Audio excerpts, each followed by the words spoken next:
mañana damos inicio de oración a Dios del Templo Misionero Bautista de esta linda comunidad, Colibrí, Playa Blanca, Cantón de Puerto Jiménez. Hoy, estimados que me escuchan, hoy el tema es Pablo exhorta a los hermanos. Pablo exhorta a los hermanos de Tesalonicenses. Quiero invitarles a estudiar la palabra en esta mañana.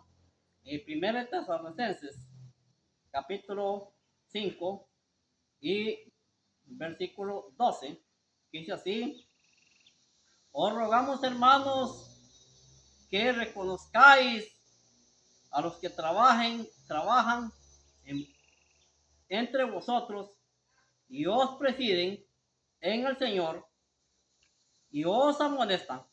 Así es que estas palabras del apóstol Pablo a la iglesia de Tesalonicenses, que reconozcáis, hermanos, de los que trabajan entre vosotros, de los que sirven en la obra de Dios, que reconozcáis, bueno, pero esta palabra que reconozcáis encierra muchos elementos. Muchos elementos que reconozcáis. Uno de los grandes elementos que encierra esta palabra es que reconozcáis su tiempo que trabaja, su tiempo que tiene que dedicar a su trabajo. Tenemos que reconocer que los que servimos en la obra de Dios, salimos a servir a la obra de Dios y tenemos que alimentarlos y alimentar vuestra familia. Yo también, parte que reconozcáis a los que trabajan en el Señor y los amonestan también en el Señor. Quiero compartir otro pasaje de la palabra de Dios. Quiero compartir 1 Corintios 9, 13 y 14. Dice así: y los que trabajan en las cosas sagradas, coman del templo. Los que trabajan en las cosas sagradas, coman de dónde? Del templo. Bueno, dice que el templo, pero el templo está hablando es la iglesia es la congregación. Aquí dice la palabra de Dios, la Biblia es el problemilla del lenguaje, tal vez la forma de nuestro lenguaje, que los que sirven, que también de ahí coman, pero los que sirven, los que están dedicados a la obra de Dios. Qué hermoso es cuando una iglesia puede mantener su pastor y que su pastor pueda rendir cuenta de su trabajo pastoral a su iglesia, que lo mantiene, que le da sus gastos. Qué hermoso sería que esta semana que él abre campos de predicación en sus lugares y está atento a la iglesia, porque el obrero, dice la palabra de Dios, que el obrero es digno, ¿qué? De su salario, pero digno de su salario, un salario, no un monto, no, un salario. Pero no quiero decir que cuando la iglesia no puede mantener o sostener a tiempo completo a un pastor, que no pueda pastorear. No, claro que sí hay muchos convenios de ayuda, personas que se han esforzado fuertemente con sus propios esfuerzos para ver la obra de Dios. Muchos líderes han salido, muchos colaboradores, dice la Biblia, muchos colaboradores han trabajado en la obra de Dios también. Tenemos administradores, pero también tenemos los colaboradores. Yo quiero estar leyendo también en este capítulo de Primera de Tesalonicenses, y ahora quiero compartir con ustedes, estimados que me escuchan, el versículo 13. Tenidos en mucha estima, amor, por causa de su obra, tened paz entre vosotros. Así es que tened mucha estima. ¿Estima qué? Estima y amor a causa de su obra. Su obra quiere decir su labor. Eso es lo que quiere decir. Que tengas que hay mucha estima. Qué hermoso, hermanos, que esta palabra que es tener mucha estima de los que sirven en la obra de Dios. Y quiero leer el 14 también. También os rogamos, hermanos, que amonestéis a los ociosos, que atentáis de los que poco ánimo, que sostengáis a los débiles, que seáis pacientes para con todos. Así es que precisamente que estos son ministerios, prácticamente son grandes ministerios que Dios ha dado.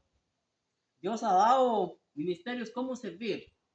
Dios ha dado muchos dones, talentos, como queramos llamar, cómo poder servir a la obra de Dios. Pero pasajes tan hermosos que los tengáis en estima y obediencia. Otros pasajes tan hermosos como de los que se dedican al templo que coman, y ahí también de la iglesia. Alguien puede decir, ay, pero qué lindo.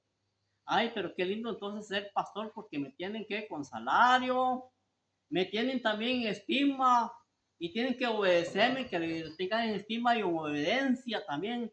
Pues qué lindo ser entonces pastor. Yo voy a ser pastor porque qué lindo. A todos les gusta que los obedezcan, que los estimen. Claro que sí, a mí me gusta que me estimen mucho. Y entonces alguien puede decir, pero qué lindo entonces. Ah, pero encontramos pasajes de la palabra de Dios, tal como enseña como el libro de Tito, del capítulo 1 en adelante, la carta de Tito, dice que no puede ser que un pendenciero al dinero, no puede ser un soberbio, un iracundo, no puede ser. Tiene que ser ¿qué? Paciente. Tiene que ser paciente para que cuide las ovejas, porque si no es paciente, ¿qué va a cuidar? De ninguna manera puede cuidar. Qué hermoso que el apóstol Pablo hace un llamado a que tengáis estima. Hace un llamado a las personas que sirven en la obra de Dios. Y uno de los llamados es que encuentre ser hallado fiel. Si el líder no es fiel, si el líder no es uno de los primeros en llegar, de tratar bien a la gente con mansedumbre, ¿qué puede apacentar? Si es un pendenciero del dinero que todos los años pide salario a su congregación, todos los años piden, algunos han pedido salario, aumento de salario, todos los años, en las cuales tenemos alguna experiencia de un hermano que pedía aumento salarial todos los años. Ya la congregación, la iglesia no podía dar más con un alto salario, hasta que un día la congregación dijo, no, vamos a buscar otro pastor que no sea un pendenciero del dinero. Y tienen su grande razón, porque la palabra de Dios es muy celosa en cuanto a nosotros los que sirven a la obra de Dios. Y tenemos muchos ejemplos como en la iglesia de Berea, y estoy hablando de Hechos 17, la iglesia de Berea era siempre muy celosa con sus líderes. A ver si los hallaban celosos, muy celosos. Hoy quiero, estimados hermanos que me escuchan en las redes sociales, sea usted una iglesia, hermano, que me escuchan, sea celoso usted con su pastor si lo haya mentiroso. Sea usted celosa con su pastor si es un pendenciero al dinero. No es que quiera decir que no tenga derechos de su salario, que él trabaje en su obra, la obra de Dios. No quiero decir eso. No quiero que me vayan mal interpretar. Cuide y estime su pastor, porque si su pastor aconseja, habla la palabra, pero la palabra tal y como es escrita de la palabra de Dios, qué bendición, qué bendición, qué gloria, gloria a Dios, porque a Él sea la gloria en la iglesia, por todos los siglos y por todas las edades, Efesios 3:21. Amén. Pero cuando trabajamos en la obra de Dios, fervientemente con amor, que seamos ejemplos en la obra de Dios, que Dios me le bendiga. Amén.